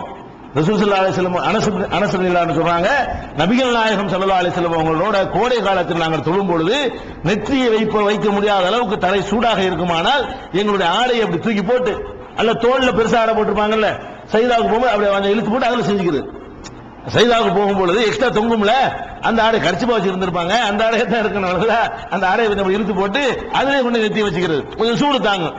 அப்படி நாங்கள் செய்து கொள்வோம் என்று சஜிதா செய்யற இடத்துல வைக்குவோம். இது புகாரியில 385 1208 ஹதீஸ்ல இருக்கிறது. இதுல என்ன விளங்குது, சஜிதா செய்யறதா உனக்கே சூடியான் தெரியுது, சூடா இருந்தா என்ன சூடு இல்லாட்டா இப்படி ஒன்றிட்டு போயிட வேண்டியதானே. இந்த சூடு தாங்க முடியல, ஈட்டி தாங்கிட்டாங்க சஹாபாக்களுக்கு. இது எந்த சூடு தாங்கல, சாதாரண வெயிலுடைய சூடு தாங்க முடியல, அதுக்கு துண்ட பொருள் நாங்க செஞ்சோம்னு சொல்றாங்க. இதுதான் மனிதன், மனிதன் தான் எல்லா நேரத்திலையும் இப்படி இருக்கிறத விளங்கிட்டோம்னு சொன்னா இவங்க ஏமாத்த முடியாது. அட இப்படித்தான எல்லாரும் இருக்க முடியும், நீயோட இல்லாத ஒன்ன சொல்ற, அப்படி யாராலையும் சொல்ல முடியாதுன்னு நம்ம சொல்லிவிடணும். அதே மாதிரி நபி ஸல்லல்லாஹு அலைஹி வஸல்லம் சொல்றாங்க, நீங்கள் தொழுகையில் இருக்கிறீங்க, இருக்கும்போது சளி வாயில சளி ஊறுது, சளி வந்து எச்சி வந்துருச்சு, அதை வந்து துப்பணுங்கிற ஒரு கண்டிஷன் ஆயிடுச்சு. அப்படி இருக்குமே ஆனால் ரசூல் ஸல்லல்லாஹு அலைஹி சொல்றாங்க, தொழுகையில் இருக்கும்போது எச்சி துப்புற எண்ணம்லாம் வரலாமா அப்படின்னு நீங்க கேட்பாங்க. ஆனா அல்லாஹ்வுடைய ரசூல் என்ன பண்றாங்க, எச்சி உன்னை மீறி வந்துருச்சா, வந்துச்சுன்னு சொன்னா இடது பக்கம் துப்பிக்க, காலுக்கு அடியில மண்ணா இருந்ததுனால இப்ப இடது பக்கம் துப்பி விட்டுறாதீங்க, அவ்வளவுதான். பள்ளி வாசல பாயலா வீணா போயிடும், அது மண்ணு தர இடது பக்கம் துப்பிக்க, அல்லது காலுக்கு அடியில துப்பிக்க, வலது பக்கமும் எழுத்தாவில துப்பிராத, கிபிலாவை நோக்கி துப்பிராத, வலது பக்கம் துப்பிராத அப்படின்னு சொல்லிட்டு அது அந்த காலத்துல சொல்லிட்டாங்க. இந்த காலத்துல உள்ளவங்க செஞ்சிடக்கூடாதுங்கிறதுக்காக வேண்டி வேற ஒரு வழியை சொல்றாங்க. எச்சி ஒரு சில நேரத்துலங்க ஒரு மாதிரி தண்ணி மாதிரி எச்சி ஊறும், ஒண்ணுமே செய்ய முடியாது, அந்த அந்த தவிர்க்கவே இயலாது. அதை வாயில இருந்துகிட்டு ஓதவும் முடியாது, முழுங்கவும் முடியாது, முழுங்க வாமிட்டு வந்துடும். சில மாதிரியான எச்சி ஊறும், உப்பு தண்ணி மாதிரி இருக்கும். அந்த மாதிரி சிலருக்கு வந்துச்சுன்னு வைங்களேன், அப்படி வந்தா நீங்க என்ன பண்ணிக்கலாமா, ரசூல் ஸல்லல்லாஹு சொல்றாங்க, துண்டை போட்டு காட்டி கரிசி முடிச்சு வச்சு பாக்கெட்ல வச்சிருக்கீங்களா, அப்படி எடுத்துக்க வேண்டியது, அழைச்சிக்க வேண்டியது, பின்னாடி அழைச்சிக்கலாம். தொழுவணும் நீங்க ஒழுங்க. அப்படி அவங்க துப்பி காட்டுறாங்க ரசூல் ஸல்லல்லாஹு அலைஹி வஸல்லம், இப்படி செஞ்சுக்கிறீங்க. தொழுகையில் இருக்கும் பொழுது உங்களை மூக்கு ஓடிக்கிட்டே இருக்குங்க, ஜலதோஷம், பயங்கரமான ஜலதோஷம், சைதாவுக்கு போனா அப்படி கொட்டுது, கொட்டிக்கிட்டே நான் தொழுகிறேன்னு தொழுவா செய்வீங்க, என்ன செய்ய வேண்டியது, எடுத்து செஞ்சுக்க வேண்டியது, அது தொழுகையெல்லாம் பாதிக்காது. இதுதான் இயல்பு, இப்படி செஞ்சுக்கலாம். அப்ப ரசூல் ஸல்லல்லாஹு அலைஹி வஸல்லம் அவர்கள் என்ன செய்யறாங்களா, இந்த வார்த்தையை சொல்றாங்க, ஃபலா யபுசுகன் அஹதுக்கும் கிப்ல கிப்லத்திஹி, கிப்லாவுடைய திசையில யாரும் என்ன செய்யாதீங்க, எச்சி துப்பிராதீங்க. வலாக்கின் அன் யசாரிஹி அவ் தஹத கதமைஹி, இடது பக்கம் துப்புங்க அல்லது பாதத்துக்கு அடியில துப்பிக் கொள்ளுங்கள், மண் இருக்கனால போட்டு மூடிக்கலாம் அப்படின்னு சொல்லிட்டு, சும்மா ஆகாத தரஃப ரிதாயிஹி, பெருசாக மேலே கிடக்கிற துண்டுடைய ஒரு பகுதி எடுத்து என்ன செய்யறாங்க, வசகபிஹி, அதை துப்பி காட்டுறாங்க, தூண்டு இப்படி துப்பி இப்படி செஞ்சுக்க, தூண்டு பின்னாடி அலசிக்கலாம். ஏன்னா பள்ளிக்குள்ள துப்பி விட்டுறக்கூடாது, அதே நேரத்தில் துப்பக்கூடாதுன்னு வாயில வச்சுக்கிட்டு ஓதவும் மாட்டேன், ஒன்றும் செய்ய மாட்டேன், உனக்கு அல்ஹம்து வாயில வராது, ஒன்னும் வராது, இப்படி வாயில வச்சுக்கிட்டே இருந்தா என்னன்னு சொல்லுவீங்க, இருச்சலா இருக்கு, எப்படா இருந்தாலும் சலாம் கொடுப்பாரு இருக்குமே தவிர நீங்க ஓதவே மாட்டீங்க, ஈடுபாடே இருக்காது. கொஞ்ச நேரத்தில் ஒரு துப்பி இப்படி செஞ்சு காட்டுறாங்க ரசூல் ஸல்லல்லாஹு அலைஹி வஸல்லம். இது எங்க இருக்குதுன்னு கேட்டா, இப்படி செஞ்சு காட்டிட்டு அவங்க எவ்வளவு ஹாக்கதா இப்படி செஞ்சு கேட்கறாங்க, ஒரு துப்பி இப்படி காட்டிட்டு இது மாதிரி செய்யி, இது செஞ்சு செயல்முறை விளக்கம் ரசூல் ஸல்லல்லாஹு அலைஹி வஸல்லம் சொல்லி தர்றாங்க. இது புகாரில 405, 412, 413, 417, 531, 532, 1214 இவ்வளவு இடங்கள்ல புகாரில் இடம்பெற்றிருக்கிறது. அப்ப நம்ம எச்சி ஊறும்போது இது துண்டத்துக்கு துப்புறதுன்னு சொன்னா, எச்சி துப்புற தொழும்போது ஈடுபாடு இல்லாம என்னடா கேட்பாங்க இல்லையா, அது அல்லாஹ்வுடைய ரசூல் அப்படி நம்ம கற்றுத்தரல, இப்படிதான் கற்றுத்தருக்காங்க. இதெல்லாம் மனுஷன்கிற முறையில் இப்படிதான் நீங்க நடப்பீங்க, இப்படிதான் நடக்க முடியும், இந்த தன்மையை வெல்ல முடியாது அப்படிங்கிறாங்க. அதே மாதிரி பெருமானார் ஸல்லல்லாஹு அலைஹி வஸல்லம் என்ன செய்வாங்கன்னா, அவங்க பேத்தி உமாமா ஜைனபுடைய பிள்ளை, மூத்த மகள் ஜெயினப் இருக்கிறாங்கல்ல, ஜெயினபுடைய மகள் வந்து உமாமா, பேத்தி, மகள் விட்டு பேத்தி. அந்த உமாமா வந்து ரொம்ப சேட்டை பண்ணுவாங்க. ரசூல் ஸல்லல்லாஹு குழந்தையா இருக்கும்போது ரசூல் ஸல்லல்லாஹு அலைஹி தொழுதுட்டு இருக்கும்போது வந்து அவங்கள தொழ விடாம ரொம்ப இடைஞ்சல் பண்ணிட்டு இருப்பாங்க. அப்ப ரசூல் ஸல்லல்லாஹு என்ன செய்வாங்கன்னு கேட்டா, அந்த உமாமாவை என்ன செய்வாங்க, அப்படி தோல்ல தூக்கி வச்சுக்கிடுவாங்க. தொழும் போது அப்படி தூக்கி தோல்ல வச்சுட்டு தக்பீர் தொழுதுட்டு இருப்பாங்க. ருக்குவுக்கு போகும்போது கீழே விழுந்துருமே, ருக்குவுக்கு போற வரைக்கும் வச்சுட்டு தோல்ல அதோட உட்கார்ந்துட்டு இருக்கு, தலையை பிடிச்சிட்டு உட்கார்ந்து போல இருக்கு. அப்ப ருக்குவுக்கு போகும்போது என்ன செய்வாங்க, அப்படி தூக்கி இறக்கி வச்சு ருக்கு போயிருவாங்க. சைதாலாம் செஞ்சுட்டு எந்திரிக்குவாங்கல்ல, அப்படி தூக்கி தொல்லை வச்சுட்டு செஞ்சுருவாங்களாம். நமக்கு பார்த்தா இது இப்படி ஒருத்தன் செஞ்சான்னு வைங்க, அட என்ன கேட்பீங்களா இல்லையா? இப்படி ஒருத்தன் செஞ்சான்னு சொன்னா இது தொழுவுறீங்களா விளையாடுறீங்களான்னு கேட்பீங்க. மார்க் அப்படிப்பட்ட மார்க்குமே கிடையாது. அதை சும்மா விட்டுருந்தீங்களா நீங்க தொழுவே மாட்டீங்க. அங்கிட்டு போ, பின்னாடி போய் சென்னை கீழே விழுந்துருச்சோ, ஜனலுக்குள்ள வெளியே இருக்குமோ அப்படின்னு நினைச்சிட்டு இருப்பீங்க. பிள்ளைய தோல்ல தூக்கி போட்டு ஒரு கவலையும் இல்லை, பேச நம்ம மேல ஒரு பிள்ளை இருக்குது ஒரு பிரச்சனை தீர்ந்துச்சு. அப்ப ரசூல் ஸல்லல்லாஹு என்ன பண்றாங்கன்னு கேட்டா, உமாமாவை சுமந்து கொண்டு என்ன செய்யறாங்க, அதை இது பண்றாங்க. சஜித வலாஹா, சைதா செய்யும் போது கீழே இறக்கி வைத்து விடுவார்கள். ஒய்தா காம ஹமலஹா, எந்திரிக்கும் போது தூக்கி சுமந்து கொள்வார்கள். புகாரியில 516, 5996 இதுல எல்லாம் இருக்கிறது. குழந்தையை சுமந்து கொண்டு தொழில் இருக்கிறாங்க. அதே மாதிரி என்ன செய்யலாம், அந்த நம்ம குறவர்களுக்கு குறவன்னு சொல்றோம் இல்லையா, அவங்க என்ன செய்வாங்கன்னு கேட்டா, அந்த பிள்ளை கையில தூக்க மாட்டாங்க, அதுக்கு தனியா தொட்டில் மாதிரி கங்காரு மாதிரி என்ன செய்வாங்க, அது பை மாதிரி தொங்க விட்டுருப்பாங்க. அதுக்குள்ள கைக்கு வேலை இருக்காது. அவங்க குழந்தைய தூக்குறதா இருந்தா பார்த்திருக்கீங்களா இல்லையா, சைட்லயே முதுகுலயே தொட்டி மாதிரி போட்டிருப்பாங்க. அந்த மாதிரி போட்டுட்டு பொம்பளை இன்னைக்கு தொழுவான், ஆம்பளை தொழுவான். பிள்ளைக்கு ஒரு பேக் போட்டுக்கிட்டு நம்ம என்ன செய்யலாம், நீ பாட்டு கேட முதல்ல அப்படி நம்ம தொழுது கொண்டு இருக்கலாம். ஏன்னா அல்லாஹ்வுடைய ரசூல் தங்களுடைய பேத்தியை சுமந்து கொண்டு தொழுது இருக்கிறார்கள். அப்ப அதெல்லாம் வந்து பாக்குறோம். அதே மாதிரி வந்து நபிகள் நாயகம் ஸல்லல்லாஹு அலைஹி வஸல்லம் காலத்துல அவங்க கடைசி 3 நாள் அதாவது மௌத்தாவுறதுக்கு, திங்கட்கிழமை மௌத்தா போறாங்க, சனி ஞாயிறு திங்கள் 3 நாள் அவங்க வந்து வரவே இல்லை, பள்ளிவாசலுக்கு வரல. வெள்ளிக்கிழமை தொழுதுட்டு போனாங்க இல்ல ஜும்மா, அதோட அன்னையோட முடிஞ்சு போய் விட்டது. வெள்ளிக்கிழமை வரல, சனிக்கிழமை வரல, ஞாயிற்றுக்கிழமை வரல, அந்த திங்கக்கிழமைக்கு வரல. மற்றவங்க அபூபக்கர் சித்திக் தொழுதுட்டு இருக்காங்க கடைசி 3 நாள். அப்ப இந்த கடைசியாவது நாள் திங்கக்கிழமை இருக்குல்ல, அந்த திங்கக்கிழமை இருக்கும் பொழுது மக்கள் எல்லாம் அப்படி தொழுகையில் அணிவகுத்து நிக்கிறாங்க. எல்லாம் அணிவகுத்து நிற்கும் பொழுது நபிகள் நாயகம் ஸல்லல்லாஹு அலைஹி வஸல்லம் அவர்கள் வீட்டு பள்ளிவாசல் பக்கத்துல தானே வீடு, அந்த ரூம் தானே, அந்த ரூமுடைய திரையை விலக்கி ரசூல் ஸல்லல்லாஹு அலைஹி வஸல்லம் மக்களை எட்டி பார்க்கறாங்க. மக்கள் எல்லாம் குடுமி இருக்கிறாங்க தொழுகைக்காக வேண்டி. அப்ப சுஃபூன், அங்கெல்லாம் வரிசையா சுஃபூன் பிஸ்ஸலா, தொழுகைக்குள்ளே இருந்துகிட்டு இருக்காங்க. அப்ப தொழுது கொண்டு இருக்கிறாங்க மக்கள் எல்லாம். அப்படி என்ன அப்படி தொழுதுகிட்டு இருக்கும்போது எதிர்த்தாப்புல தானே வீடு, அதை திறந்தா மக்கள் நிக்கிறதெல்லாம் தெரியும். அப்ப ரசூல் ஸல்லல்லாஹு அலைஹி வஸல்லம் எட்டி பார்க்கறாங்க. அந்த மௌத்தா போற அன்னைக்கு தலையை தூக்கி பார்க்கறாங்க. பார்த்தா முகம் பயங்கரமான பிரகாசமா ஜெகஜோதியா இருக்கிறது. இந்த பொதுவாக வந்து ரசூலுல்லாஹ் அப்படி இருந்திருக்குது. பொதுவாக வந்து ஒரு 90% பேருக்கு வந்து என்ன இருக்கு, மரணிக்கிறதுக்கு முன்னாடி ஒரு தனி பிரகாசம் இருக்கும். அணைய போற விளக்கு வந்து சுடர் விட்டு எரியும்னு சொல்லுவாங்கல்ல, இதுதான் சொல்லுவாங்க. அணைகிறதுக்கு முன்னாடி என்ன செய்வாங்க, நல்லா அதிகமா எரிஞ்சுட்டு தான் அணையும். அந்த மாதிரி வந்து நிறைய மனிதர்களுக்கு நோய்வாய்ப்பட்டு கிடக்கிறவங்க என்ன செய்வோம், ஒரு நம்பிக்கை ஓட்டுற மாதிரி எந்திரிச்சுட்டாரு, எல்லாம் சரியா போய் சந்தோஷமா இருப்பாங்க.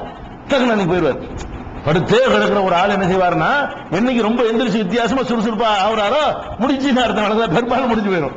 அந்த மாதிரியான ஒரு அடிப்படை. அப்ப நபி ஸல்லல்லாஹு அலைஹி வஸல்லம் என்ன செய்யறாங்கன்னா, அப்படி எட்டி பார்த்தோன்னே இவங்களுக்கு சஹாபாக்களுக்கு விளங்கல.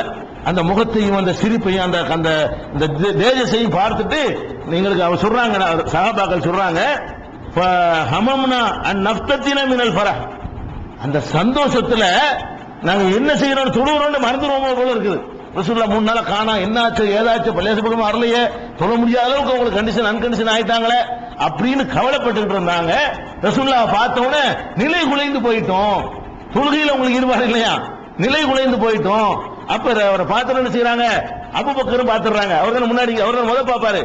இப்படி தொழுகிறாரு, வாசல் தொடர்ந்து அபூபக்கர் நிக்கிறாரு. அவர் என்ன செய்யறாருன்னா பின்னாடி போவா பாக்குறாரு. பின்னாடி ரசூலுல்லாஹ் வரப்போறாங்கன்னு நினைச்சுக்கிட்டு எட்டி பாக்குறாங்கல்ல, வரப்போறாங்க நினைச்சுக்கிட்டு அப்படி பின்வாங்க போறாரு தொழு வைக்கிறதுக்காக வேண்டி. அப்ப ரசூல் ஸல்லல்லாஹு என்ன செய்யறாங்கன்னு கேட்டா, ஒரு சைகை பண்ணி நில்லுங்கிறாங்க. அவரை என்ன தொழுகை சொல்றாங்க, வர்றதுக்காக எட்டி பார்க்கல அப்படின்னு சொல்றாங்க. அப்ப அந்நத்திமு ஸலாத்துக்கும் எல்லாம் தொழுது முடிங்கன்னு சொல்லிட்டு அரக சித்திர அந்த திரையை தொங்க போட்டு விட்டார்கள். அன்னைக்கு அப்படி மௌத்தா போயிட்டாங்க. சும்மா மக்களை கடைசியா பார்க்கணும்னு நினைச்சிருக்காங்க, பார்த்துட்டு அதோட மௌத்தா போயிட்டாங்கன்னு வருது. என்ன இதுல பாக்குறோம்னு கேட்டா, ரசூல் ஸல்லல்லாஹு அலைஹி வஸல்லம் எட்டி பாக்குறாங்க. ரசூல் ஸல்லல்லாஹு அலைஹி வஸல்லம் ட்ரைனிங் கொடுத்திருக்காங்களா சஹாபாக்களுக்கு. இந்த இவங்க தரிகாக்காரன் முரீதுக்காரன் கொடுத்து ட்ரைனிங் கொடுத்திருந்தா ரசூலுல்லாஹ் வர்றது தெரியுமா? திரையை விலைக்கு பார்த்து நம்ம கண்டு நிக்க வேண்டியான ரசூலுல்லாஹ் திரையை விலைக்கு பார்த்தாலும் தெரியாது, அவங்க சந்தோஷமா இருந்தாலும் தெரியாது. இவர் ஏன் பின்வாங்க, அபூபக்கர் அந்த உம்மத்திலே சிறந்தவர் என்று சொல்லப்படுகிற அபூபக்கர் வந்து ரசூல் ஸல்லல்லாஹு அலைஹி வஸல்லம் வர்றாங்கன்னு அவர் ஏன் பின்வாங்க போறாரு? வர்றது அவர் ஏன் பாக்குறாருங்க? அவர் தொழ வேண்டியதானே? இவங்க சொல்ற தொழுவையை சஹாபாக்கள் தொழுவல, கற்றுக் கொடுக்கல. ரசூல் ஸல்லல்லாஹு அலைஹி வஸல்லம் அவர்கள் அப்படி ஒரு ட்ரைனிங் கொடுக்கவும் இல்லை, கொடுக்கவும் இயலாது. அது மனித இயல்புக்கு அப்பாற்பட்டது.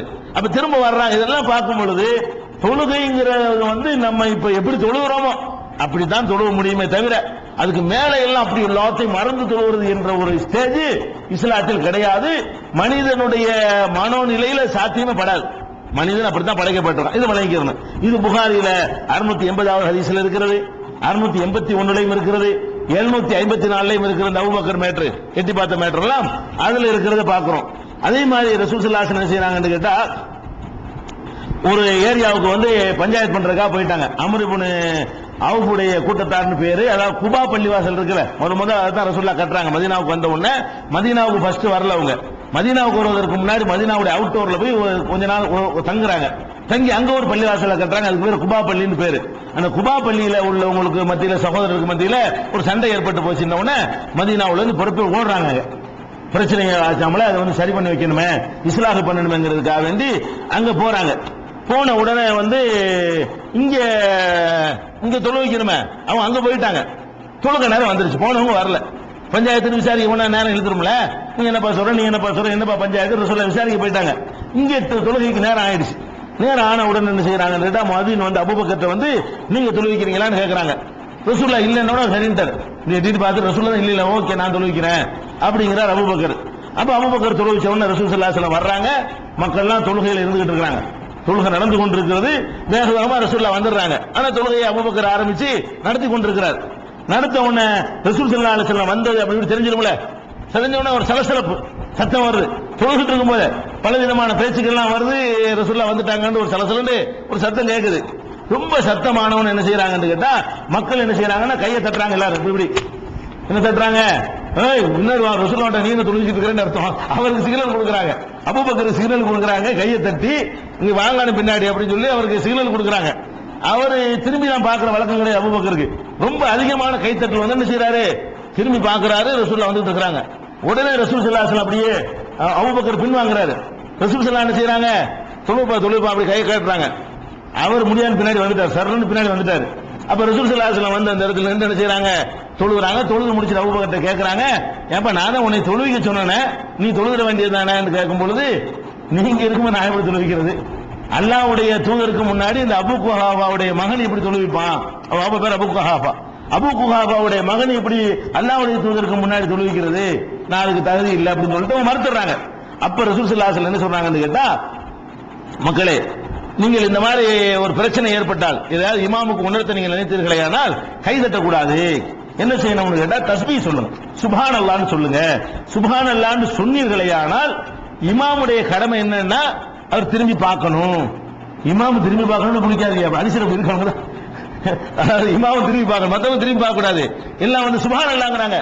அவருக்கு என்ன சொல்றாங்கன்னு விளங்குனா ஓகே, விளங்கலையா கேட்க வேண்டிய தலையினால வாயினால கேட்டுறாம ரசூல் ஸல்லல்லாஹு அலைஹி வஸல்லம் சைகையில கேட்டாங்கல்ல, நம்ம சைகையில புரியுற மாதிரி சொல்ல வேண்டியதான். நன்ற காத்தான் மூணு இப்படி அதெல்லாம் தப்பு கிடையாது. இதெல்லாம் அவனுக்கு தெரியாதானா, இதெல்லாம் என்ன செய்யாது. இவன் சுப்ஹானல்லாஹ் சுப்ஹானல்லாஹ் அவர் பைத்தியம் முடிச்சு போய் எதுக்கு சுப்ஹானல்லாஹ்ங்கறாங்க 10 நிமிஷம் சொல்லிட்டு விளங்காது அவருக்கு. எதுனால இந்த சுப்ஹானல்லாஹ் சொல்லப்படுது அவருக்கு விளங்காது. அதுக்கு என்ன செய்யணும், அது ரசூல் ஸல்லல்லாஹு அலைஹி வஸல்லம் சொல்றாங்க. என்ன சொல்றாங்கன்னு கேட்டா, மன் ராபஹு ஷைஉன் ஃபீ ஸலாத்திஹி, தொழுகையில வந்து யாருக்காவது இந்த மாதிரி பிரச்சனை ஏற்பட்டு விடுமையானால் ஃபல்யுஸப்பிஹ், அவர் தஸ்பீஹ் செய்ய வேண்டும். ஃபைதா சுப்பிஹ, தஸ்பீஹ் செய்யப்படுமையானால் உல்துஃபித இலைஹி, உடனே திரும்பி பார்க்க வேண்டும். இமாம் என்ன செய்யணும், தஸ்பீஹ் செய்த உடனே திரும்பி பார்க்கணும்.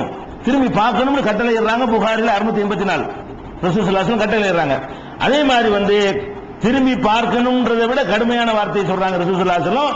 மன்னாபஹு ஷைஉன் ஃபீ ஸலாத்திஹி, தொழுகையில் ஏதாவது பிரச்சனைகள் ஏற்பட்டு விடுமையானால் ஃபல்யகுல் சுப்ஹானல்லாஹ், பின்னாடி இருக்கக்கூடிய மக்கள் சுப்ஹானல்லாஹ் சொல்ல வேண்டும். ஃபைன்னஹு லா யஸ்மஉ அஹதுன் இல்லா தபத்த, அப்ப அந்த வார்த்தையை கேட்ட உடனே திரும்பியே தீர வேண்டும், திரும்பாமல் இருக்கக்கூடாது அப்படிங்கிறாங்க ரசூல் ஸல்லல்லாஹு அலைஹி வஸல்லம். இது இந்த சம்பவத்தை ஒட்டி புகாரில 2690வது ஹதீஸ்ல இதை பார்க்கிறோம். இது எதுக்கு சொல்றோம்னு கேட்டா, அப்ப தொழுதுகிட்டு இருக்கும்போது சுப்ஹானல்லாஹ்னு ஒருத்தர் சொல்றா, அதே நம்ம கேட்கணும். பெண்கள் கைதட்டணும், ஆண்கள் தஸ்பீஹ் சொல்லணும்ங்கறாங்களே, அதுல இருந்து என்ன விளங்குதுன்னு கேட்டா இதெல்லாம் நம்ம காதுல உழுவும்னு விளங்குது. உழுவுற மாதிரி தான் அந்த தொழுகை ரசூலுல்லாஹ் தந்திருக்காங்கன்னு விளங்குது. மிஸ்டேக் பண்ணா பின்னாடி உள்ளவன் சுட்டி காட்டுவான், அது நமக்கு தெரியணும்னா எப்படி தெரியும்? அவன் சுப்ஹானல்லாஹ்னு சொல்லுவான். அப்படி கூட விளங்க முடியாது, திருப்பிக்கிட்டு என்ன செய்யணும்னா கேட்க வேண்டியதுதான். அப்ப இவங்க சொல்ற மாதிரி தொழுகை இருக்குதா? ஈடுபாடாகி தன்னை மறந்து தொழுகிற தொழுகைன்னு ஒண்ணு இருக்குதா? இருந்தா இப்படிலாம் சட்டம் இருக்குமா?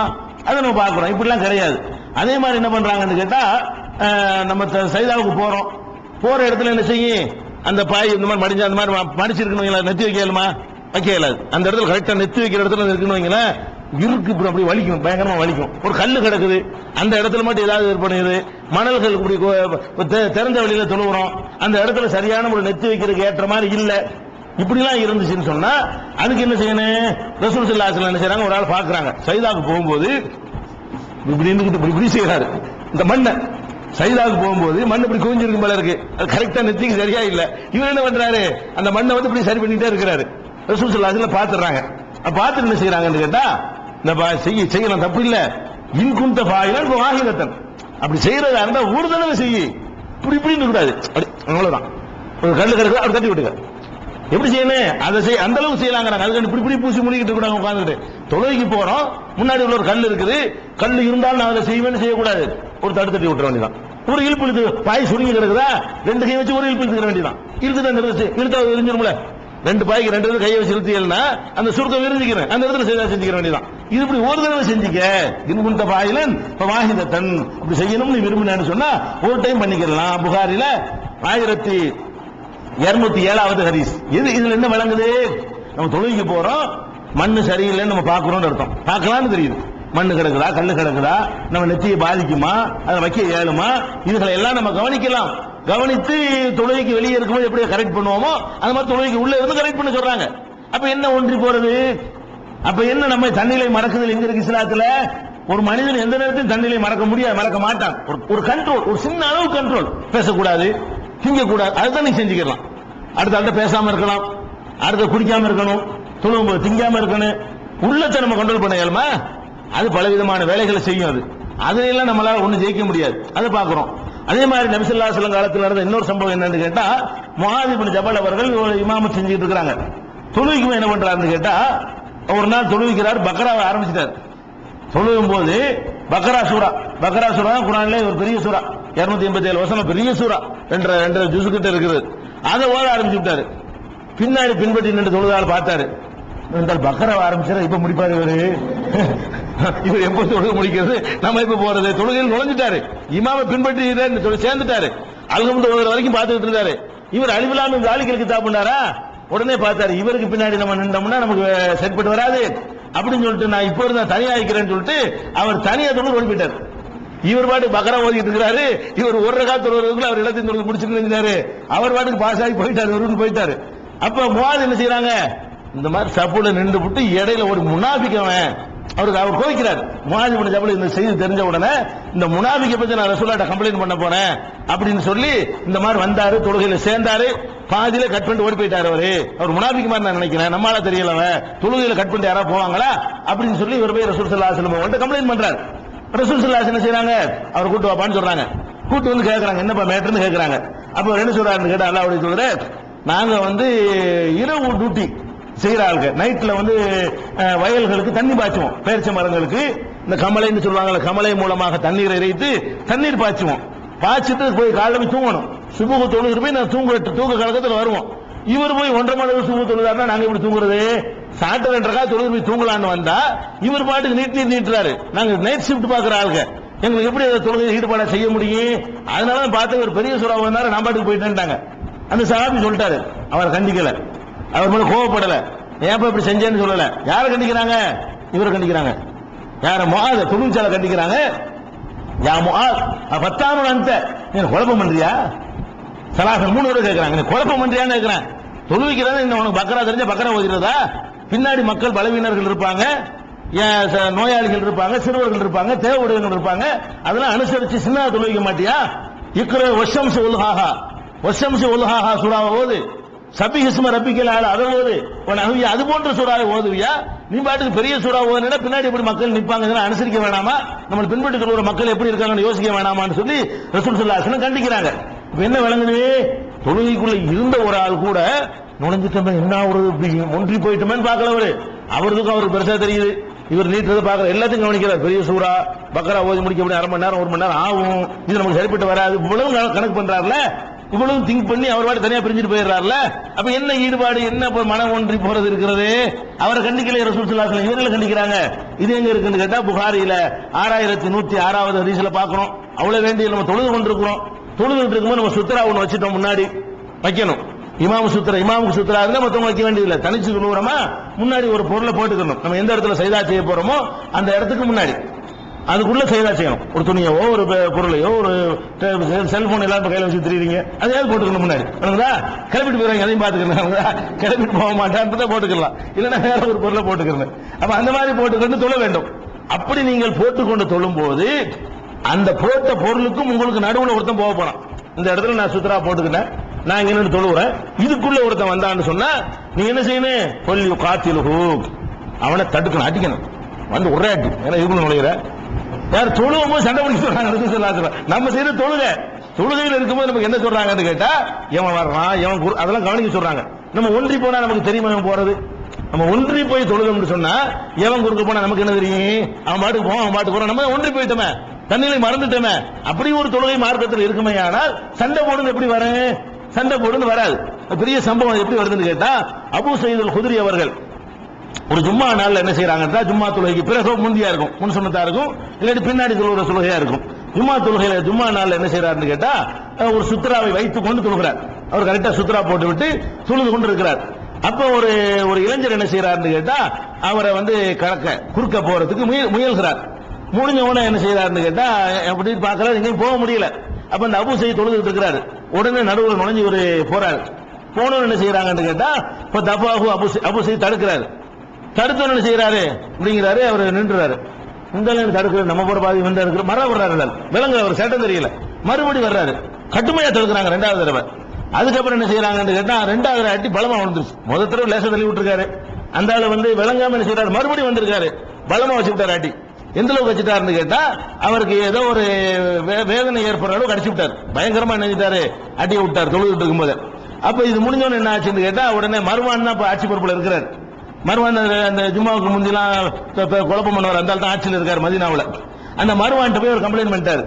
உடனே மருவான் என்ன பண்றாரு, அதை கூட்டிட்டு அபூ சயீத்ன்ட்டாரு. கூட்டு வந்து என்னப்பா மேட்ரு, என்ன நடந்த செய்தி என்ன அப்படின்ன உடனே அபூ சயீத் சொல்றாங்க, இதா சல்லா அஹதுக்கும் இலா ஷைஇன் யஸ்துஹு மினன் நாஸ், மக்களை மறைக்கிற விதமாக ஒரு சுத்ராவை வைத்துக் கொண்டு உங்களை யாராவது தொழக்கூடிய நேரத்தில் அராத அஹதுன் அன் யஜ்தாஸ பைன யதைஹி, அதுக்குள்ள யாராவது கடந்து செல்ல முயற்சிப்பார்களே ஆனால் ஃபல் யதுஃபஹு, அவரை தடுக்கட்டும். அப்பா மறுத்தாரையானால் சொல்லி காத்திருகு, சண்டை இழுட்டும் அவனோட. ஒருக்கா தடுத்துட வேண்டியது, மறுபடியும் வந்தாலும் அடிச்சிட வேண்டியது. முதல் தடவை வரும்போது தடுக்க வேண்டியது, 2வது வந்து என்ன செஞ்சிருந்து அடிதான், அடிய போட்டுருங்க அப்படிங்கிறாங்க. 2வது வந்து சைத்தான். முதல் தடவை தவறுதலா வந்துடலாம், போட்டு நமக்கு தெரியாம கூட வரலாம். போட்டிருப்பாரு சுத்தரா போட்டு நமக்கு தெரியாது, தொழுவுற சும்மா நிக்கிறார் நினைச்சிட்டு வந்துருவோம். அவர் கையை நீட்டோம் என்ன செய்யணும், தொழுவுறாரு பின்வாங்கிடணும். மறுபடியும் உள்ள கொண்டு சைத்தானத்தில் இருக்கணப்ப அட்டில விடுங்க அப்படின்னு சொன்னாங்க. அதனால செஞ்சேன் அப்படின்னு அபூ சயீத் சொன்னாங்கிறத புகாரில் 509வது ஹதீஸ்ல பார்க்கிறோம். என்ன விளங்குது, தொழுதுகிட்டு இருக்கும் போது குறுக்க ஒருத்தன் போனா கூட அதை பார்க்கணும், தடுக்கணும், அடிக்கணும் வழங்கு. அப்ப என்ன என்ன என்ன தொழுகை வழங்கிட்டோமா? இப்ப இவங்க சொல்ற மாதிரி இல்ல, இந்த சூபியை இந்த பேர்ல சொல்றாங்களே, அப்படி ஒரு ஸ்டேஜ் மார்க்கத்தில் கிடையாது. அவங்களும் உங்களை மாதிரி தான் இருப்பாங்க, நீங்களும் அவங்கள மாதிரி தான் இருப்பீங்க. சும்மா நம்மளை ஏமாத்துறாங்க, அதை வழங்கிக்கணும். அதே மாதிரி பெருமானார் ஸல்லல்லாஹு அலைஹி வஸல்லம் சொல்றாங்க, நான் தொழுவதற்காக வர்றேன், வரும்போது என்ன நினைச்சிட்டு வருவேன், நம்ம கொஞ்சம் நீளமா தொழுவோமே, ருக்கு செய்தாவெல்லாம் நீட்டி நிதானித்து கொஞ்சம் அதிக நேரம் தொழலாமேண்டு வந்து நின்று நான் தக்பீர் கட்டுவேன். கட்டின உடனே பெண்களும் தொழுகைக்கு வருவாங்கல்ல, பிள்ளைகள் தூக்கிட்டு வந்துடுறாங்க, கை குழந்தைகளை. அப்ப அந்த கை குழந்தை அங்க போட்டு பெண்களும் தொழுகையில பங்கெடுப்பாங்க. குழந்தை அழ ஆரம்பிச்சிடும். கை குழந்தையை கொண்டு வந்திருப்பாங்க, அவன் தாயும் தொழுகையில பங்கெடுத்திருப்பாங்க. அந்த தாயை நினைச்சு என்ன செய்யும், அந்த குழந்தை அழ ஆரம்பிச்சிடும். அழ ஆரம்பிச்ச உடனே அந்த குழந்தை அழுதால் தாயுடைய மனம் பாதிக்கப்படுமா இல்லையா, அவங்களுடைய ஈடுபாடு குறையுமா இல்லையா, அதை கவனத்தில் கொண்டு நான் சரசரன்னு சீக்கிரம் முடிச்சிருவேன்.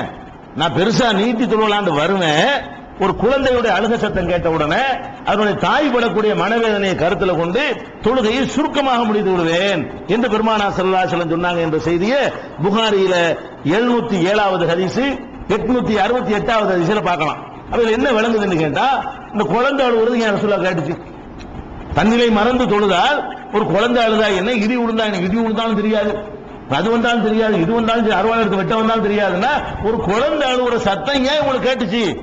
கேட்டது ஒண்ணு, கேட்டதும் நிக்கல, கேட்டதுக்கு ஏற்றவாறு தொழுகையில் இருந்துட்டு முடிவெடுக்கிறாங்க, எடுத்த முடிவு மாத்துறாங்க. முடிவெடுக்குதல் எங்க நடக்குது? தொழுகைக்கு உள்ளே இருந்து கொண்டு இந்த குழந்தை அழுதால் உடனே தாய் கவலைப்படும், தாய் கவலைப்பட அந்த தொழுகை பாதிக்கும், அதனால நம்ம சீக்கிரம் முடிச்சிருவோம். இவ்வளவு எதுக்கும் நடக்குது? இவ்வளவு விஷயங்களும் ஒரு செகண்ட்ல அந்த மூளை வந்து முடிவு பண்ணிடுது. தொழுகைக்குள்ள இருந்து தானே அந்த முடிவு எடுக்கிறாங்க. அப்ப நபிகள் நாயகம் ஸல்லல்லாஹு அலைஹி வஸல்லம் அவர்கள் இப்படி செஞ்சிருக்காங்க என்பதை பார்க்கிறோம். சில சந்தர்ப்பங்கள்ல நம்ம தொழுகிறோம், 4 ரக்காத்துக்கு பதிலா 2 ரக்காத் தொழுது விடுவோம், அல்லது 4க்கு பதிலா 5 தொழுதுருவோம். ரெண்டுமே ரசூலுல்லாஹ்வுடைய வாழ்க்கையில் நடந்திருக்குது. 4க்கு பதிலா 5 தொழுது இருக்கிறாங்க, 2க்கு பதிலா 4க்கு பதிலா 2 தொழுது இருக்காங்க, கூட்டியும் தொழுது இருக்கிறாங்க, குறைச்சியும் தொழுது இருக்கிறாங்க. அப்படி எல்லாம் ரசூல் ஸல்லல்லாஹு அலைஹி வஸல்லம் வாழ்க்கையில் சம்பவங்கள் நடந்திருக்கிறது. ஒரு நாள் வந்து தொழுகையில் இருந்தோடனே கேட்கிறாங்க, அல்லாஹ்வுடைய தூதரே குறைச்சி தொழுது விட்டீங்களா, ஏதாவது மாத்தியா சென்னையில இருந்து? நம்மள்ட்ட அப்படி கேட்க முடியாதுல. அஜரத்து 2 ரக்காத் தொழுதா, லோகர தொழுதான்னு வைங்களேன், இன்னையில இருந்து 2 ரக்காத்தா போச்சுன்னு கேட்க முடியுமா? அது போகாது. ஆனா அல்லாஹ்வுடைய ரசூல் வாழக்கூடிய காலத்துல மாறதுக்கு வாய்ப்பு இருக்குது. நேற்று வரைக்கும் 2 நாளா இருக்கலாம், இன்னைக்கு 2 மாறினால் மாறி இருக்கலாம், வஹி வந்திருக்கலாம். அப்படி நினைத்துக் கொண்டு அல்லாஹ்வுடைய தூதரை குறைவா தொழுதீங்களே, இது மாறி போச்சா அப்படின்னு கேட்கறாங்க.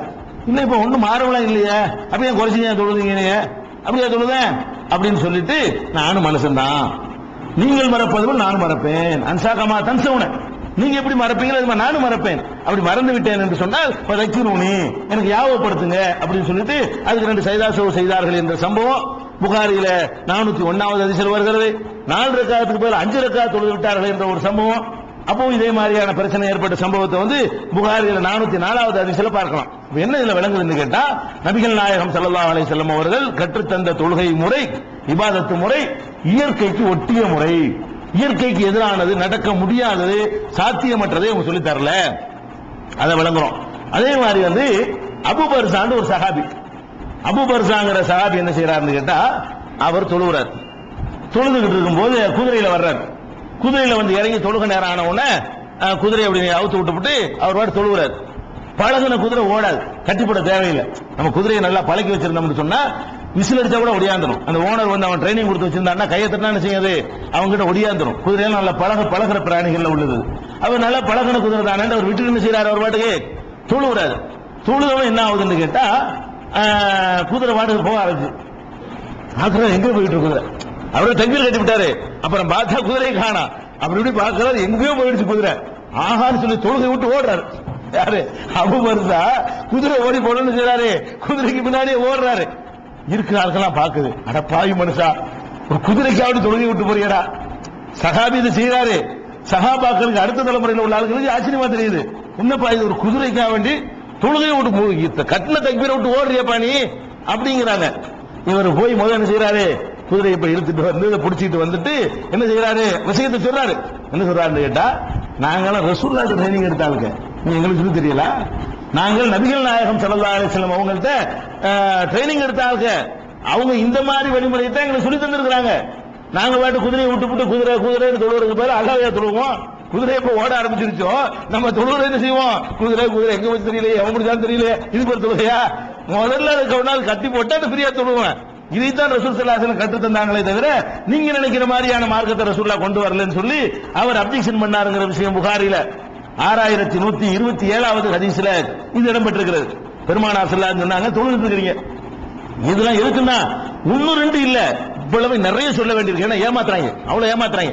பொம்பளைலாம் போய் நீங்க தொழுவுற செல்லாது, நீங்க பொய் தொழுகிறீங்க, போலி தொழுகிறீங்க, இது எல்லாம் தூக்கி மூஞ்சில எரிஞ்சிருவான், தொழுவும் போது கணக்கு பாக்குறீங்க, தொழுவும் போது மாப்பிள்ளை நினைக்கிறீங்க, தொழுவும் போது பிள்ளைய நினைக்கிறீங்க, தொழுவும் போது அடுப்புல போட்டு சோத்த நினைக்கிறீங்க, அதெல்லாம் நினைக்கதான் செய்வான் மனுஷன். இதெல்லாம் அவனை நினைப்பான், நம்மள அப்படி ஏமாத்துறது. பொம்பளை ஆமா நினைக்கதானே செய்யறோம், இவர் நினைக்க மாட்டார் போல இருக்க வித்தியாசம். அப்ப என்னங்க செய்யணும், முறிது வாங்கிருங்க. முறிது வாங்கணும்னே வராது, படிப்படியா தான் வரும். வரப்போறது இல்ல, இவன்ட்டு இருந்தா தானே, உண்மையில் இருந்தா தானே முறிது வாங்கணும், அப்படித்தான் இருப்பான். ஆனா என்ன சொல்லுவாங்க, உடனே எல்லாம் வராது, வாங்கிருக்கிறீங்க பாருங்க, 2 வருஷம் போகட்டும், 3 வருஷம் போகட்டும், 10 வருஷம் போகட்டும், அப்படியே அவனுக்கு அடிமையாக்கி வச்சு கடைசியில் மௌத்தா போற வரைக்கும் அவனுக்கு வேற இதே மாதிரி தான் இருப்பான், எந்த மாற்றம் வந்துடாது. அது பாக்குறோம். அப்ப ரசூல் ஸல்லல்லாஹு அலைஹி சொல்றாங்க, நீங்கள் தொழுது கொண்டிருந்தாலும் சரி பாம்பைய தேளை கண்டால் போய் அடிச்சுட்டு சொல்லுவாங்க. தொழுது தக்பீர் கட்டிட்டு இருக்கு, தேள் ஓடிட்டு இருக்கு, அது நம்மளே அறுபாடு ஓடிட்டு அப்படின்னு நினைக்க கூடாதான். போயிட்டு வந்து அடியை போட்டு வந்து நம்ம பாட்டு தொழுகையை தொழுதுட்டு இருக்கேன்னு.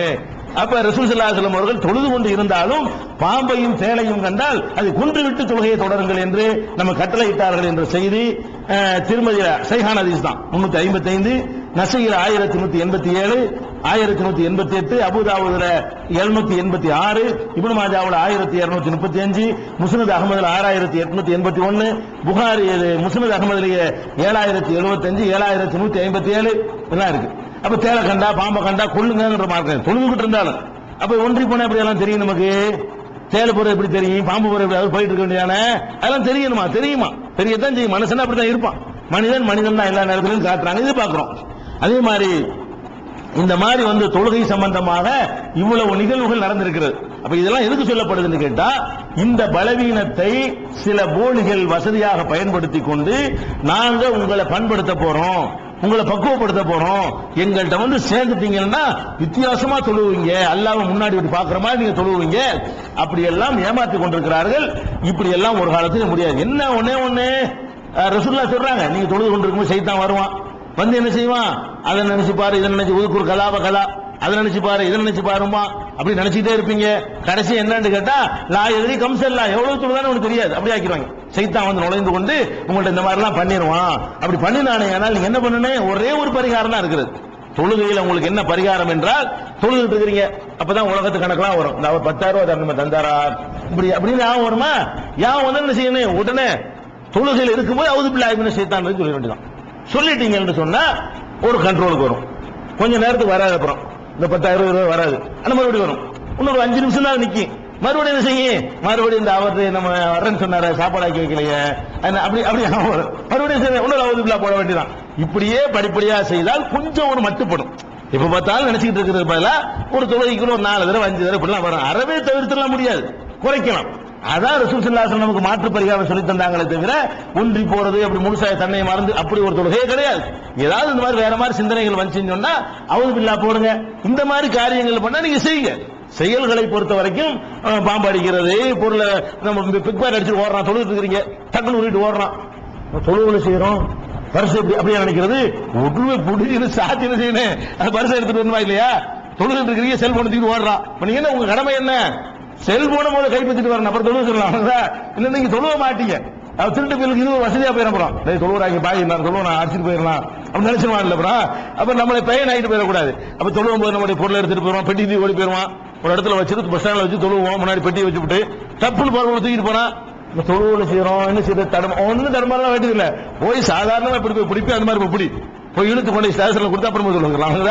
அப்படிதான் மார்க்கமே தவிர இப்படி ஒண்ணு இல்லை. இந்த பலவீனத்தை பயன்படுத்தி கொண்டு நம்ம என்ன செய்யறாங்க, ஏமாற்றி கொண்டிருக்கிறார்கள். இதை நம்ம விளங்கிக் கொள்ள வேண்டும். அடுத்து இன்னொன்னு என்ன செய்வார்கள் என்று சொன்னால், ரகசியமான ஞானம் இருக்கு, உனக்கு அதுக்கு அர்த்தம் தெரியுமா, இதுக்கு அர்த்தம் தெரியுமா, அது விளங்க முடியுமா, இது விளங்க முடியுமான்னு கேட்பாங்க. அது நமக்கு தெரியாது. அந்த விஷயத்தை சொல்லிட்டு இதுக்கு தான் வேற ரகசியமான ஞானம் இருக்கிறது, குர்ஆனுக்கு உள்ள அர்த்தம் ஒண்ணு, வெளி அர்த்தம் ஒண்ணு இருக்கிறது, ஞானம் ஒண்ணு இருக்கிறது, படிச்சு வர்ற அறிவு ஒண்ணு இருக்கிறது, ஞானிகளுடைய சவகாசத்தினால் கிடைக்கிற ஒரு ஞானம் ஒண்ணு இருக்கிறது. எங்களோட அப்படி தொடர்பு வச்சுக்கிட்டு இருந்தீங்கன்னு சொன்னா படிக்காமலே அப்படி கல்புக்குள்ள அல்லாஹ் கொண்டு வகி மாதிரி போடுவான், அந்த மாதிரி ஞானத்தை நாங்க உங்களுக்கு கற்றுத்தரோம்னு சொல்லி அடுத்த ஃபிராட் பண்ணுவாங்க. அந்த ஃபிராடை பத்தி நாளைக்கு பார்ப்போம். அப்படி ரகசியமான ஞானம் இருக்குதா, ஸ்பெஷல் அறிவு இருக்குதா, இந்த 5 புலனுக்கு அப்பாற்பட்ட முறையில் ஒரு அறிவை பெற்றுக்கொள்ளக்கூடிய விதத்தில் எல்லாம் படைச்சிருக்கிறானா, அதுக்கு மார்க்கத்தில் ஏதாவது கிரவுண்ட் இருக்குதா, அதை பத்தி இன்ஷா அல்லாஹ் நாளைக்கு பார்ப்போம். அந்த சூஃபியாக்களே சரியா வந்து நினைக்கிறேன், அவ்வளவு திருமல் பண்ணி வச்சுக்கிறாங்க. சரி, அஸ்ஸலாமு அலைக்கும்.